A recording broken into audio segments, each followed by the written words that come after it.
youtuberka ugu xasan lacagta ugu badan ay ka sameeyaan.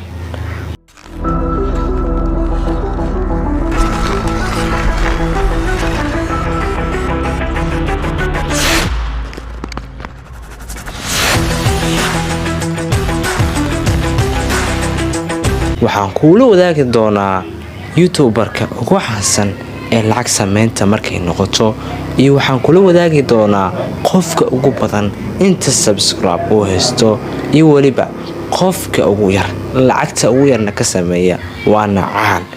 maanta muuqaalkayga ayuu ku saabsan yahay. waxaan rabaa lacagta oo dhan youtube-ka laga sameeyo inaan kuu soo gudbiyo qiimaha ay gaarayso.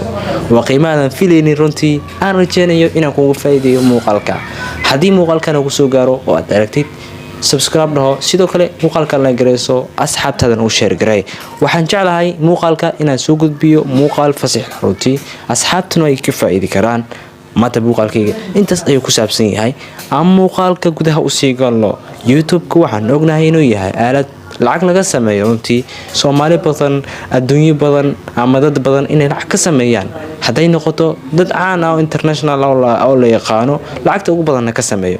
maanta waxaan kula wadaagayaa information ugu muhiimsan ee aan kugu faa'iideynayo. lacagta ugu badan ee youtube-ka laga sameeyo waxay gaaraysaa 28.8 milyan ayay gaaraysaa. waxayna ahayd 2021 halka 40% ay kordhayso sanadka sii dambeeya. marka youtube-ka waxaa ku soo biiray 2.5 milyan oo people ah in month bishiiba. bil kasto ay ku soo biirayeen ama ay soo galayeen. okayba kanalka ugu caansan marka leeyahay waa qof taageero badan leh, fans badan leh.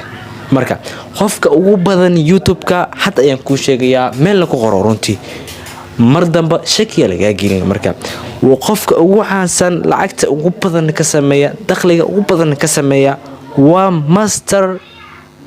Master P. waxa u taqaanid waa ninka ugu caansan ee dakhliga ugu badan ka sameeya. lacagta ugu badanna wuxuu ka sameeyay 2021.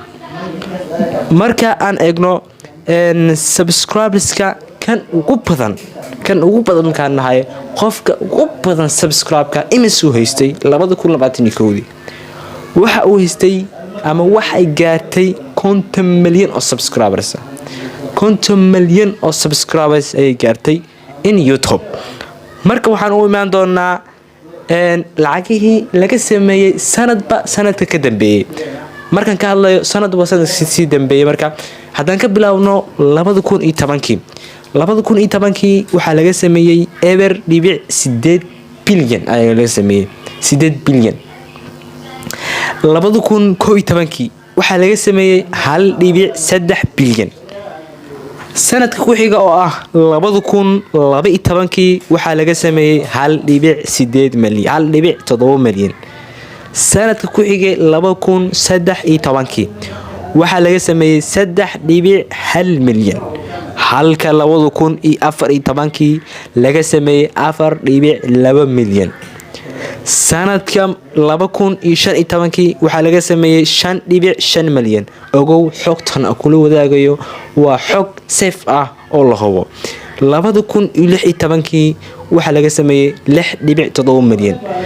waxaan ka wadaa macnaha lacagihii la isku dardaray sanadkaas waxay gaarayeen sameysankooda all channelska. infaanteen all channelska weeyaan. 2017 8.1 milyan ayaa laga sameeyay. 8.1 bilyan waa milyan waa 1 bilyan. 8.1 bilyan waa bilyan waa pa ma amaan. okay 2018 11.1 bilyan. okay 2019 waxaa laga sameeyay 2019 waxaa laga sameeyay 15.1 bilyan. halka 2020 laga sameeyay 19.7 milyan. halka 2021 laga sameeyay 28.8 bilyan. ogow xogta 2021 ayay ku egtahay 2022 markay dhamaato xogteeda si toos ayaa loo soo daabacin doonaa sidoo kale waxay noqonaysaa sidan oo kale marka waxaan kula wadaagayaa top 10ka kuwa ugu caansan lacagta ugu badan ka sameeyaan mid walba lacagta uu ka sameeyo ayaan ku sheegi doonaa qofka ugu horeeyo aan soo qabto YouTube-ka ugu caansan qofka YouTube-ka ugu horeeyo kaalinta koowaad ka gala waa Master Pin in marka la joogo waxaan ka hadlaynaa 2021 2022 xogteeda wali ma la soo bixin laakiin 2021 waaye marka Master Pin ayaa ah qofka ugu sareeya okay wuxuuna ka sameeyay lacag gaaraysa 54 milyan bilyan maahan waa milyan waa qofka ugu sareeyo markay noqoto YouTube-ka TikTok baa gooni laakiin YouTube-ka ayaan ka hadlayaa sidoo kale qofka ku xigo waxa weeye waa Jake Paul wuxuu ka sameeyaa 45 milyan ayuu ka sameeyaa bilyan ma waa milyan midka ku xigo waa Mark Pillar waxa uu ka sameeyaa 38 milyan halka Riot and Link uu ka sameeyo 30 milyan marka midka ku xigo Unspeakable waxa uu ka sameeyaa 28.5 milyan halka Nastia uu ka sameeyo 28 milyan bilyan ma milyan halka Rayaan Haji uu ka sameeyo 27 milyan Dude Perfect wuxuu ka sameeyaa 20 milyan halka Longal Paul uu ka sameeyo 18 milyan halka kan ku xigo Preston Arcement uu ka sameeyo 16 milyan haddana waxaan tagi doonaa sanad walba okay haddana waxaan tagi doonaa ama waxaan sheegi doonaa manualkii janaaladii waxay sameeyeen okay haddii aan gudaha u sii galo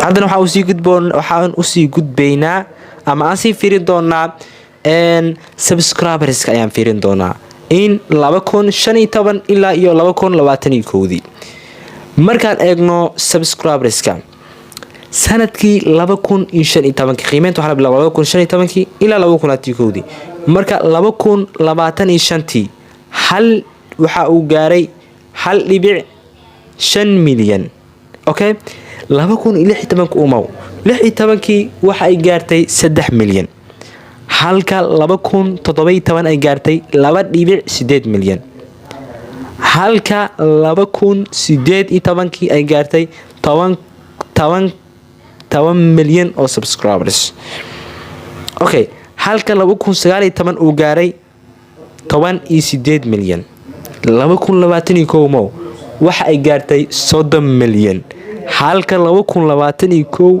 ay gaartay 50 milyan waana qofka jibiyay rekoorka waa Master Pin Master Pin waxa uu taqaanidba marka intaas ayaan jeclaystay inaad asxaabteeda u soo gudbiyo runtii waxaan jeclahay inaad wax ka faa'iiday oo xog badan aad ka faa'iidaystay haddii ay tahay markii kugu horeysay oo channelkayga aad soo booqato waxaan kaa codsanayaa inaad subscribe dhahdo sidoo kale muuqaalka like gareyso asxaabtaada ku share gareyso nabadgelyo